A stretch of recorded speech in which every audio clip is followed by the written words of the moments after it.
Now, our first priority is to ease the cost of living. The inflation fight is not yet won, and it will be our major focus until it is.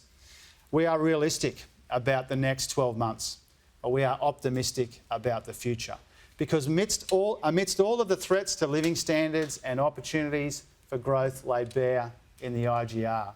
amidst the challenge and the change in front of us, we are acting and not just thinking. And with the rest of my time today, I want to tell you how we're going about it.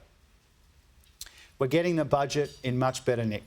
by exercising spending restraint, by returning the majority of tax revenue upgrades to the bottom line, by making modest but meaningful changes to our tax system, and by finding tens of billions of dollars in savings and reprioritisations. We're transforming energy on our path to net zero by unlocking investments in cheaper, cleaner generation, transmission and storage, by decarbonising our grid, building new clean industries, all supported by a safeguard mechanism to drive down emissions, a sustainable finance strategy, investments in adaptation, leveraging and responding to the Inflation Reduction Act, and with a net zero authority to coordinate opportunities for workers and regions. We're building a bigger and better trained workforce. You can see that in our focus on participation for all Australians across locations and generations, like giving parents and especially mums more choice and opportunity to work with cheaper early childhood education and more paid parental leave. New migration settings which work in our country's interests coming soon. And our efforts to equip our people with the skills that they'll need to flourish and prosper in the face of change, with improved access to TAFE and university, to lifelong learning opportunities, better adopting and adapting technology, all important parts of our employment white paper, which I hope to talk to you about next month. We're broadening and deepening our industrial base through a national reconstruction fund that's investing in projects that will diversify our economy and build up advanced manufacturing in particular,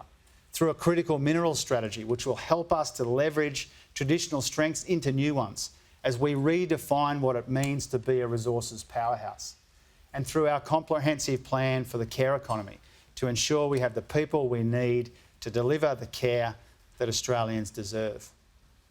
We're leveraging capital and lifting investment, including in areas of national priority like energy, housing, digital and defence, using co-investment and tax incentives, our work with international partners, super funds, industry and through the Federation to drive capital into our economy and towards a better future. We're designing more efficient markets through a competition review that will focus on boosting dynamism and competition, our efforts to modernise the payment system, improving the delivery of essential services, and all that we're doing to ensure that our financial market infrastructure can support the flow of funds effectively and efficiently in the years ahead.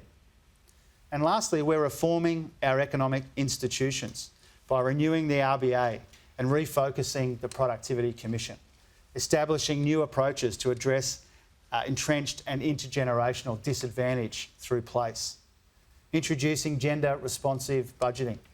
and planning better across the Federation to address population pressures and improve livability, building more well-located homes, getting more of our young people on the property ladder, improving infrastructure, investing in skills and securing the future of the NDIS.